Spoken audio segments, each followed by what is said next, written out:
Hello दोस्तों, आप सभी लोगों का स्वागत है। अभिनंदन है। 25 अगस्त के पहले शिफ्ट का आरआरबी ग्रुप डी का एग्ज़ाम ख़त्म हो चुका है और साथीगण जितने भी क्वेश्चन मुझे मिल पाए इस क्लास के माध्यम से एग्ज़ाम एनालिसिस करने वाले हैं। तो पहला क्वेश्चन साथीगण पूछा गया था कि फेडरेशन कप 2026 का आयोजन बिरसा मुंडा स्टेडियम में किया गया था। ये पूछ रहा है कि सर ये स्टेडियम कौन से शहर में स्थित है। आप सब लोगों को पता होगा कि सर जो बिरसा मुंडा है सो आपके उड़ीसा के राउरकेला में स्थित है। और यहाँ पे आंसर आपके ऑप्शन नंबर बी रांची दिया था, लेकिन यहाँ पे ऑप्शन नंबर डी जो कि राउरकेला इस क्वेश्चन का राइट आंसर आ जाएगा। अगला क्वेश्चन आपके पर्यावरण से पूछा गया था कि जो विश्व पर्यावरण दिवस 2026 के वैश्विक समारोह की जो मेजबानी है ना, सो किस देश ने किया था। आपके समिट से संबंधित क्वेश्चन हर एक शिफ्ट में पूछा जा रहा है, इसमें नो डाउट है ना। तो यहाँ से सऊदी अरब, दक्षिणी कोरिया, अजरबैजान, भारत, ये चार ऑप्शन दिया गया था और यहाँ पे अजरबैजान इस क्वेश्चन का राइट आंसर आ जाएगा।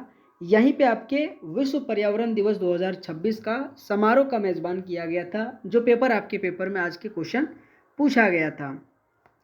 अगला क्वेश्चन ये रहा था कि मई 2026 में रक्षा त्रिवेणी संगम थीम के तहत 3 दिवसीय नॉर्थ टेक सिंपोजियम 2026 का आयोजन किया गया था। यहाँ पे एक बात बताओ मेरे दोस्त, यहाँ पे बोल रहा है कि सर जो संगम त्रिवेणी संगम की बात कर, त्रिवेणी संगम कहाँ कहाँ है। बोले सर प्रयागराज वाला जो आपकी याद नहीं, कुंभ वाला, बोले यहीं पे ये किया गया था। और यहाँ पे आप आराम से आंसर लगा सकते हो, क्योंकि हमेशा कुंभ से संबंधित प्रयागराज, नासिक, उज्जैन, हरिद्वार से क्वेश्चन पूछा जाता है और ये क्वेश्चन आज के पेपर में साथीगण पूछा गया था, तो ये भी आपको ध्यान रखनी है। एक क्वेश्चन दोस्तों आपके पद्मश्री से पूछा गया था कि पद्मश्री पुरस्कार 2026 के विजेता बृजलाल भट्टा निम्नलिखित में से किस राज्य केंद्र शासित प्रदेश से संबंधित है। मतलब जब से पेपर शुरू हो रहा है और आज तक मतलब पद्मश्री, पद्म भूषण, पद्म विभूषण से क्वेश्चन पूछाया जा रहा है। तो यहाँ पे जम्मू कश्मीर इस क्वेश्चन का राइट आंसर आ जाएगा। ओके, अगर मैं बात करूँ कि जो ब्रजलाल भट्टा है ना, सो कौन से राज्य से संबंधित है, तो जम्मू कश्मीर से, और इसी को पद्मश्री पुरस्कार से नवाजा गया था। अगला क्वेश्चन ये रहा कि कुंभलगढ़ जो किला सो किस राज्य में स्थित है। ये क्वेश्चन तो बहुत ही ज़्यादा इजी है, क्योंकि आप सब लोगों को पता होगा कि सर जो कुंभलगढ़ किला है सो कहाँ पर स्थित है। तो बोले सर राजस्थान में स्थित है। इसी के साथ कुंभलगढ़ किला के और भी बहुत सारे जो किला के रूप में आपके राजस्थान से और भी क्वेश्चन बहुत बार देखने को मिलता है, तो ये क्वेश्चन तो बहुत ईजी है। अगला क्वेश्चन कि पुरुष या महिला अंतर्राष्ट्रीय क्रिकेट के इतिहास में 200 T20 अंतर्राष्ट्रीय मैच खेलने वाला पहला खिलाड़ी कौन बन गया है। दोस्त ये गजब वाली बात है, क्योंकि महिलाएं की बात करा ना, तो यहाँ पे आप कौन सा आंसर करोगे। बोले सर जो हरमनप्रीत कौर है ना, इंडिया की फीमेल टीम की मतलब कैप्टन है और यही 200 T20 अंतर्राष्ट्रीय मैच खेलने वाले खिलाड़ी बन गया था, और जो कि आज के पेपर के 25 अगस्त के पहले शिफ्ट में ये पूछा गया था। बाकी बात दोस्तों आप सब लोगों से रिक्वेस्ट है, अगर आप सबको ये क्लास अच्छा लग रहा हो तो आप सभी लोगों से रिक्वेस्ट है वीडियो को लाइक करके चैनल को सब्सक्राइब करना।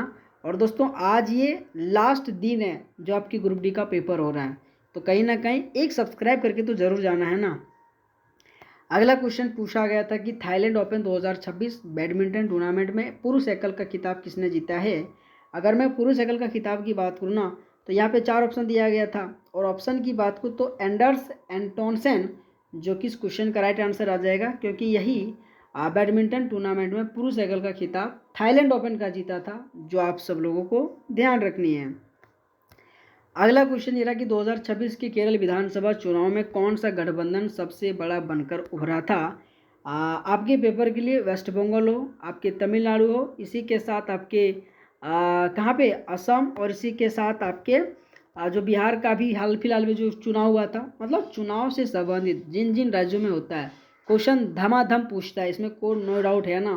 तो यहाँ पे आपके ऑप्शन नंबर सी आ जाएगा, UDF यानी कि संयुक्त लोकतांत्रिक मोर्चा, जो एक प्रकार से केरल विधानसभा 2026 की विजेता रहा था। और आपके टीवी के, ठीक है, अगर मैं टीवी की बात करूँ तो यहाँ पे थालापति विजय आ जाएगा। थालापति विजय से भी क्वेश्चन बहुत ज़्यादा आपके पेपर में पूछा जाता है, तो पूछा भी गया था। तो आज के पेपर में आपकी ये केरल वाला पूछा गया था। अगला क्वेश्चन देखने को मिला था कि निम्नलिखित में से कौन या किस तत्व की परमाणु क्रमांक सबसे अधिक है। तो यहाँ पे कैल्शियम ऑप्शन दिया गया था, जो कि इस क्वेश्चन का यहाँ पे राइट आंसर आ जाएगा।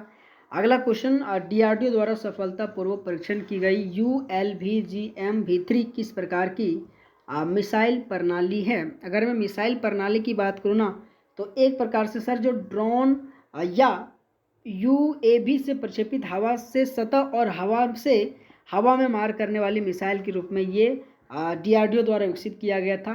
और डीआरडीओ से संबंधित आपके हर एक शिफ्ट में क्वेश्चन पूछा भी गया था, जो आज के पेपर में ये भी क्वेश्चन पूछा गया था।